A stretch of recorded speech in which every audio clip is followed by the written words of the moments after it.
So, debunking sales funnel mids, whatever, Yeah. mids. So, in today's episode, in today's training, Nancy and I are going to talk about, obviously, what we've been told that is wrong about sales funnels. And there are specific, obviously, some mids that we want to kind of go over, and there's four in particular that we're going to cover in today's episode. But before we dive in, we want to invite you to a brand new free workshop that we're doing from September 23rd to the 27th. It's from 1 to 2 p.m. Eastern Standard Time, live and recorded.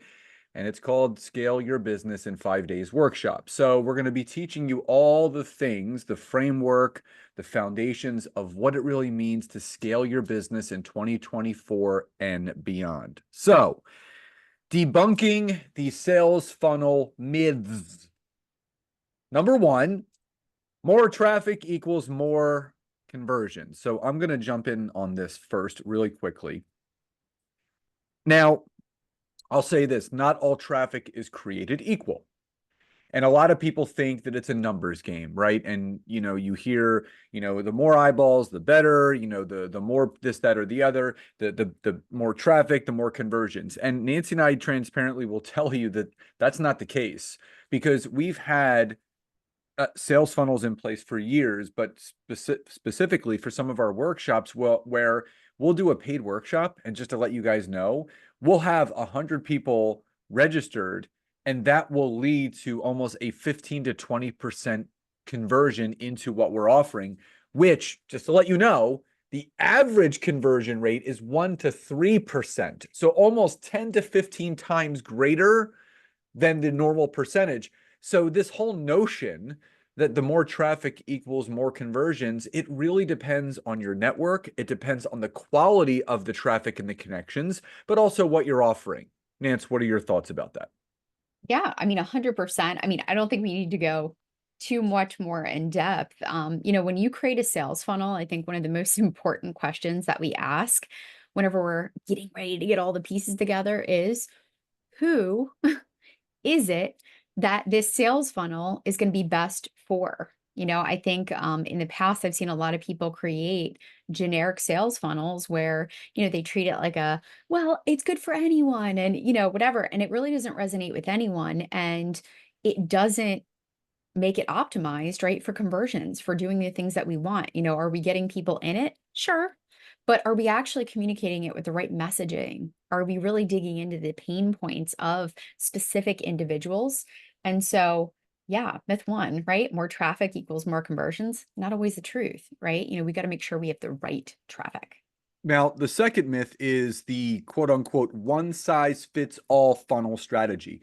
What that means is, if you follow the XYZ funnel strategy, you're going to get ABC result.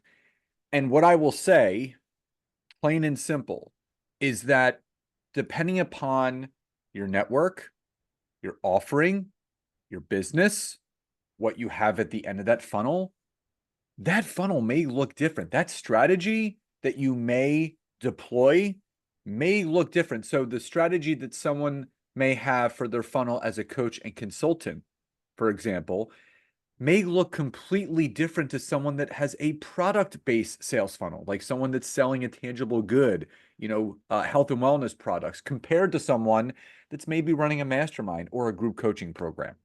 Absolutely. And, here's the thing, you are going to know your audience, or you should know your audience better than anyone else. Okay. And even, guys, I know we can go in AI and we can ask some pretty basic questions and we can, dig into some of the things and the research that's already out there. Trust me, I'm a huge fan. But there's nothing better, right, than actually reaching out and finding out where your people are at in their journey. And it really, really, really impacts how you're going to build out that funnel and how you're able to optimize it for a conversion. Okay. So when we talk about the one size fits all, in fact, that's why, even in our program, we have a mastermind program, Expert Authority, which we're actually going to be opening the doors soon to. We really focus on walking through what that customer journey looks like, from discovering who you are to getting very tangible on what is going through someone's mind, right? What are the tools that they need? What are the next steps? What are the courses, the conversations, what are those next little milestone points that we can keep them moving forward without one, overwhelming them, and number two, making sure that they know we have got them. So again, there's always a rhyme or reason to some of the things that we put together, but using just an all-in-one funnel strategy should not be the go-to, okay? And customizing it for your peeps is huge. So yeah, we can dig into number three now. Yeah, so number three is automation is the magic bullet. Now, I will say this, and I'll turn it over to Nancy really quick, is that when you have a funnel strategy, it has to be what we call the a hybrid funnel strategy. So it's part automation, part human touch. There needs to be an element of you, the business owner, in everything that you do. If you just want to hit that easy button, like in the Staples commercials, where you're just automating every single process and that's really it, you become detached from your business. And the more removed and the more detached you are from your business, the more removed and the more detached you are from your ideal client and potential customers. Yeah, and I just want to jump in and say, one thing that I have found time and time again, trust me, we work with a lot of people. Whenever it comes to high ticket, programs, for example, a lot of people who are newer, right? Newer in this space, newer to coaching, consulting people in that way, they want to, and they still think, right, that people just will purchase this high ticket program without ever speaking to someone. And look, does it happen? Yeah. Okay. When you build the street cred and the credibility and you've got the testimonials and people have done their research, some people, yes, do click on the buy button, but almost always, and actually even for ourselves, we want to have a call with someone because number one, it allows us to really assess and to see what's going on. And number one, for us, make sure that it is a good fit for our program. We don't want just anyone joining. We've had that. In fact, Scott can probably chime in, but we've had it in the past where we have had people join and they weren't the best fit and they had signed up, right away. And then number two, it also allows us, right, to learn to have those conversations to build that know, like, and trust with the person who maybe they're coming to us from our book or maybe from a podcast episode they heard. It just gives us that chance to, build that rapport, build that familiarity and get to know them. And even some of the biggest people, guys, I have eyes. In fact, I've seen Brendan Burchard, for example, he's a motivational speaker and, business coach. I've seen his entire back end, a lot of the funnels that he has in place. In Funnelytics, it's awesome. You can kind of get some templates and some awesome things. And literally, whenever you look at the high ticket sales funnel, it might look like this, which is people purchase his book, then they take his assessment, right? They get the email, okay? Then that email prompts them to book a call. Now, Brendan is at that point, okay? His price point and his business has grown so significantly. Brendan's probably not getting on those one-on-one calls, but he's got a team there waiting to get on that consult call. Okay. But everything's leading to a consult call, which then leads to yes to the program, no to the program. Okay. So just know, right? Again, when we talk about the automation, I know you guys want your hands, you don't want to worry about whatever. We still have to have that human touch in certain points in our business. Okay. Number four, Scott. Fourth and final is funnels don't need to be tested or optimized. I mean, I don't think this is necessarily a myth. I think this may be just a misnomer or a miscommunication, maybe something that people are being told, like, oh, set it and forget it and don't have to look back at it. So, transparently, Nancy and I are always looking to test and optimize our funnels.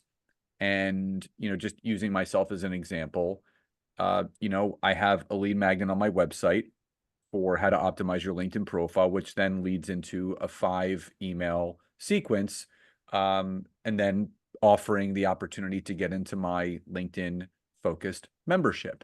And we meet with our COO once a month.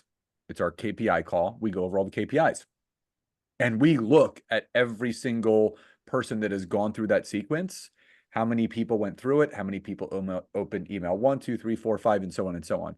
So you do have to look at those things because if they're not converting, then you do have to go back and retest and reoptimize. So we always tell people give things at least 60 to 90 days, 2 to 3 months of, getting stuff out there. And again, you're not going to create an opt-in and then hope people, find it on their own. You do have to direct people through it so they can be taken through that funnel properly. So to think that once you set up your funnel that you don't have to test it or optimize it is a fallacy. Nancy always talks about that when you're an entrepreneur and you're building a business, when it comes to the different facets, including funnels, it's part art, part science, right? There's a science to it, there's an art to it, and you have to have a combination of the two. So just remember that anything that you want to really maximize in your business has to be tested and it has to be optimized. So the fallacy that more traffic equals more conversions, the fallacy of one size fits all funnel strategies, the fallacy of automation is the magic bullet, and the fallacy of funnels don't need to be tested or optimized. Obviously, we did our best to debunk those today. So as a reminder, we're doing our free Scale Your Business 5-day workshop from September 23rd to the 27th. If you're listening on the podcast, go to the description of this episode so you can just click on the link and get yourself registered. If you're watching on social, whether that be Facebook, LinkedIn, YouTube, all you have to do is comment the word scale, SCALE, in the comments, and we will then send you that registration link to get you registered. So everyone, we hope you enjoyed today's episode. Love and gratitude, and we'll talk to you next time.